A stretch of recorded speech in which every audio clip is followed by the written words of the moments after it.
everyone. Online classes, class 10th, subject science, chapter 8, part 4, male reproductive system, नर जनन तंत्र. The male reproductive system consists of proteins which produce the germ cell and other proteins that deliver the germ cell to the site of fertilization. जनन कोशिका उत्पादित करने वाले अंग एवं जनन कोशिकाओं को निषेचन के स्थान पर पहुंचाने वाले अंग संयुक्त रूप से नर जनन तंत्र बनाते हैं. The formation of germ cell of sperm takes place in the testes. They are located outside the abdominal cavity in strom. Because sperm formation requires a lower temperature than the normal body temperature, we have discussed the role of the testes in the secretion of the hormone testosterone in the previous chapter. In addition to regulating the formation of sperm, testosterone brings about change in appearance seen in boys at the time of puberty. नर जनन कोशिका अथवा शुक्राणु का निर्माण वृषण में होता है. वह उदर गुहा के बाहर वृषण कोश में स्थित होते हैं. इसका कारण यह है कि शुक्राणु उत्पादन के लिए आवश्यक ताप शरीर के ताप से कम होता है. टेस्टोस्टेरोन हार्मोन के उत्पादन एवं स्त्रवण में वृषण की भूमिका की चर्चा हम पिछले अध्याय में कर चुके हैं. शुक्राणु उत्पादन के नियंत्रण के अतिरिक्त टेस्टोस्टेरोन लड़कों में यौवन अवस्था का लक्षणों का भी नियंत्रण करता है. The sperms formed are diverged was voice difference which unities with a tube coming from the urinary bladder. The urethra thus forms a common passage for both the sperm and urine. Along the path of the waste, different glands like the prostate and the seminal vessels add their secretions so that the sperm are now in a fluid which makes their transport easier, and this fluid also provides nutrition. The sperm are tiny bodies that consist of mainly genetic material and a long tail that helps them to move towards the female germ cell. उत्पादित शुक्राणु के motion शुक्र वाहिकाओं द्वारा होता है. यह शुक्र वाहिकाओं मूत्राशय से आने वाली नली से जुड़कर एक संयुक्त नली बनाती है. अतः मूत्र मार्ग यूरेथ्रा शुक्राणु के यूरिन द्वारा के प्रभाव से उभय मार्ग है. प्रोस्टेट तथा शुक्राशय अपना स्त्रवण शुक्र वाहिका में डालते हैं. इससे शुक्राणु एक तरल माध्यम में आ जाते हैं. इसके कारण इसका स्थानांतरण सरलता से होता है. साथ ही इसके स्त्रव उन्हें पोषण भी प्रदान करते हैं.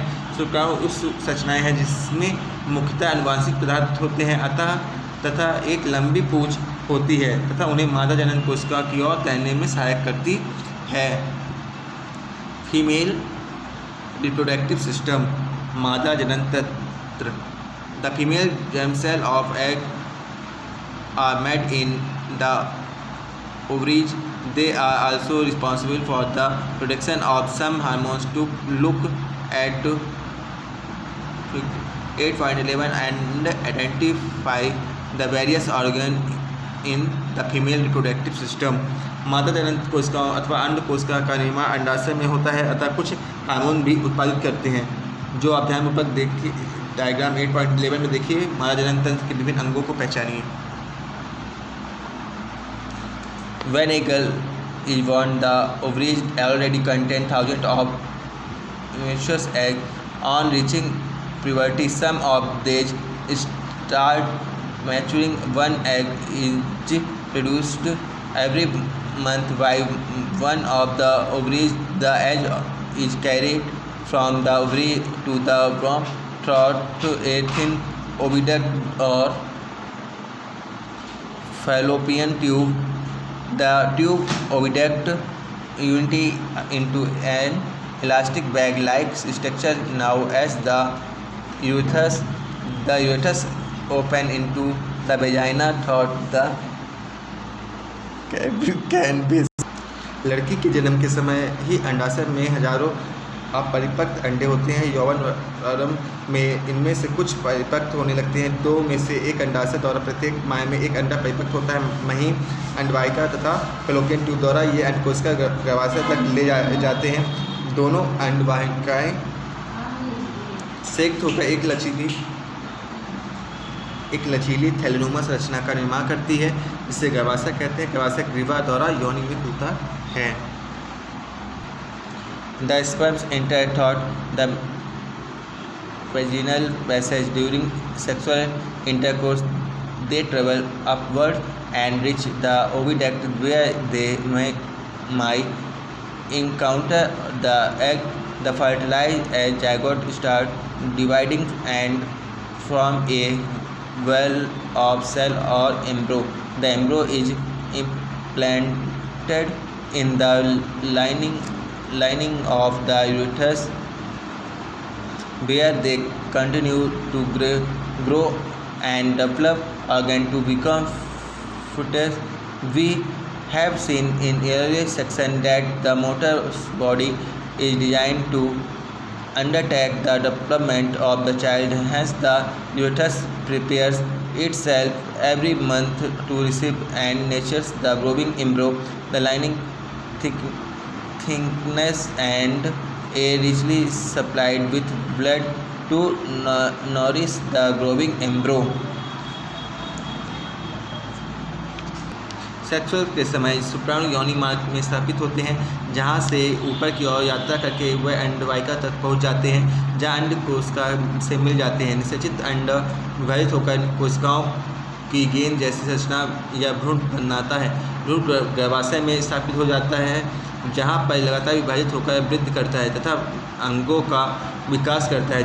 यह पहले पढ़ चुके हैं कि माँ के शरीर गर्भधारण एवं उसके विकास के लिए विशेष रूप से अनुकूल होता है। गर्भाशय प्रत्येक भ्रूण को ग्रहण करने एवं उसके पोषण हेतु तैयारी करता है। उसकी अतिरिक्त परत मोटी होती जाती है तथा भ्रूण में के पोषण हेतु रुधिर प्रवाह ही बढ़ जाते हैं। The embryo gets nutrition from the mother's blood with the help of a special tissue called placenta. This is a dish which is embedded in the uterine wall. It contains villi on the embryo sides of the tissue. On the mother's side are blood spaces which surround the villi. This provides a large surface area for glucose and oxygen to pass from the mother to the embryo. The developing embryo will also generate waste substance which can be removed by transforming them into the mother's blood through the placenta. The development of the child inside the mother's body takes approximately 9 months. The child is born as a result of rhythmic contractions of the muscles in the uterus. भ्रूण में माँ के रुधिर से ही पोषण मिलता है। इसके लिए एक विशेष रचना होती है जो प्लेसेंटा कहते हैं। यह एक तस्वीरनुमा संरचना है जो गर्भाशय में भित्ति में धसी होती है, जिससे भ्रूण की ओर ऊतक में प्रवर्ध होते हैं। माँ के ऊतकों में रक्त स्थान होते हैं जो प्रवर्ध को आच्छादित करते हैं। यह माँ से भ्रूण को ग्लूकोज, ऑक्सीजन एवं अन्य पदार्थों का स्थानांतरण हेतु एक बृहद क्षेत्र प्रदान करते हैं। विकासशील भ्रूण द्वारा अपशिष्ट पदार्थ उत्पन्न होते हैं जिनका निपटान उन्हें प्लेसेंटा के माध्यम से माँ के रुधिर में स्थानांतरण द्वारा होता है। माँ के शरीर में गर्भ को विकसित होने में लगभग 9 माह का समय लगता है। गर्भाशय में पेशियों के लयबद्ध संकुचन से शिशु का जन्म होता है। What happens when the egg is not fertilized? क्या होता है जब अंडे का निषेचन नहीं होता है? If the egg is not fertilized, it lives for about 1 day. Since the ovary releases one egg every month, the uterus also prepares itself every month to receive a fertilized egg. Thus, its lining becomes thick and spongy. This would be required for nursing the embryo if fertilization had taken place. Now, however, this lining is not needed any longer, so the lining slowly breaks and come out through the vagina as blood and mucus. This cycle takes place roughly every month and is known as menstruation. It usually lasts for about 2 to 8 days. यह अंड कोशिका का निषेचन नहीं हो तो ये लगभग 1 दिन तक जीवित रहती हैं, क्योंकि अंडाशय प्रत्येक माह एक अंडे का मोचन करता है। अतः निषेचित अंड का प्राप्ति हेतु गर्भाशय भी प्रति माह तैयारी करता है। अतः इसकी अंतःवृत्ति मसल एवं स्पॉन्जी हो जाती है। यह अंड के निषेचन होने की अवस्था में उसके पोषण के लिए आवश्यक है, परंतु निषेचन न होने की अवस्था में इस पर्त को भी आवश्यकता नहीं हो रहती। अतः यह पर्त धीरे धीरे टूट कर योनि मार्ग में वृद्धि और एवं म्यूकस के रूप में निष्कासित होती है और इस चक्र को लगभग 1 मास के समय लगता है तथा इसे ऋतुस्राव अथवा रजोधर्म कहते हैं। इसकी अवधि लगभग 2 से 8 दिन तक की होती है।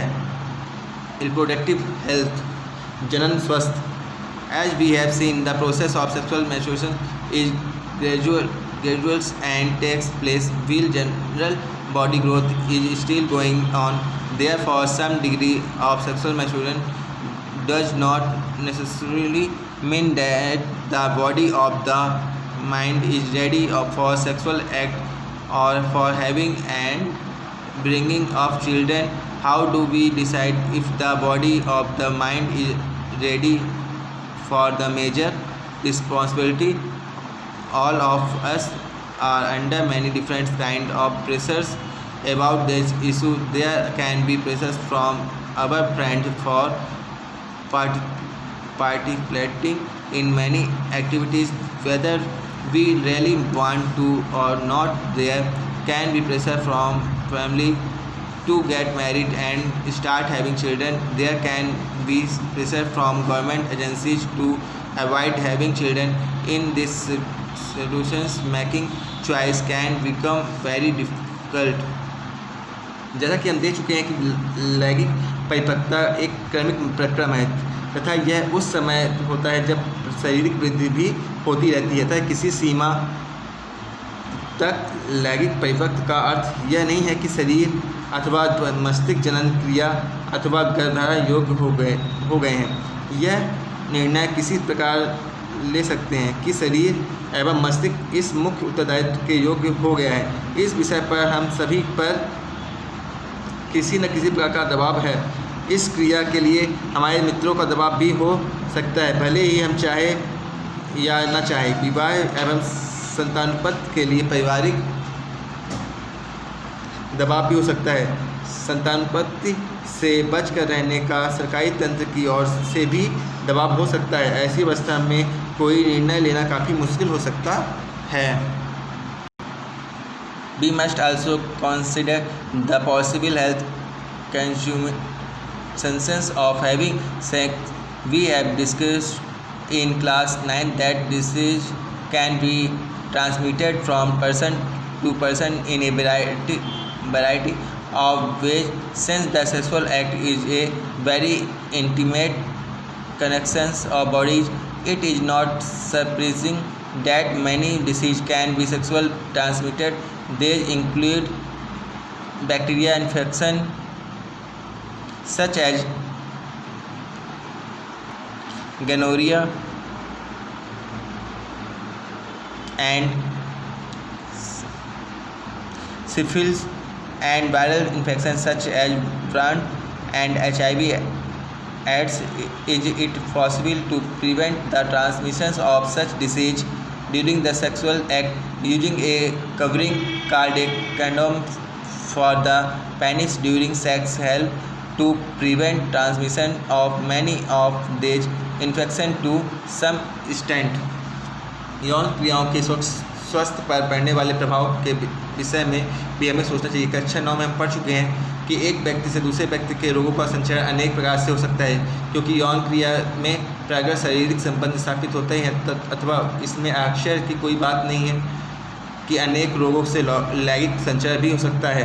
इसमें जीवाणु जनित जैसे गोनोरिया तथा सिफिलिस एवं वायरस स्कर्मा जैसे कि मस्सा तथा HIV एड्स शामिल है। लैंगिक क्रियाओं के दौरान क्या इन रोगों के संचय का निरोध संभव है? शिशु के लिए आवरण अथवा कंडोम के प्रयोग से हम इनमें से अनेक रोगों का संचय का कुछ सीमा तक निरोध संभव है। The sexual act always has the potential to lead to pregnancy. Pregnancy will make major demands on the body and the mind of the woman, and if she is not ready for it, her health will be adversely affected. Therefore, many ways have been devised to avoid pregnancy. These contraceptive methods fall in a number of categories. One category is the creation of a mechanical barrier so that sperm does not reach the egg. Condom on the penis or similar covering worm in the vagina can serve this purpose. Another category of contraceptives act by changing the hormonal balance of the body so that eggs are not released and fertilization cannot occur. These drugs commonly need to be taken early as well.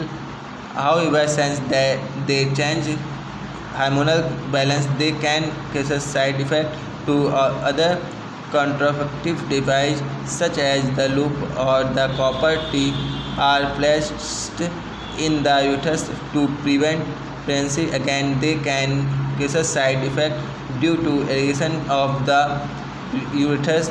If the vas difference in the male is blocked, sperm transfer will be prevented. If the fallopian tube is the female is blocked, the egg will not be able to reach the uterus. In both cases, fertilization will not take place. Surgical method can be used to create such block. While surgical methods are safe in the long run, surgery itself can cause infection and other problems is not performed properly.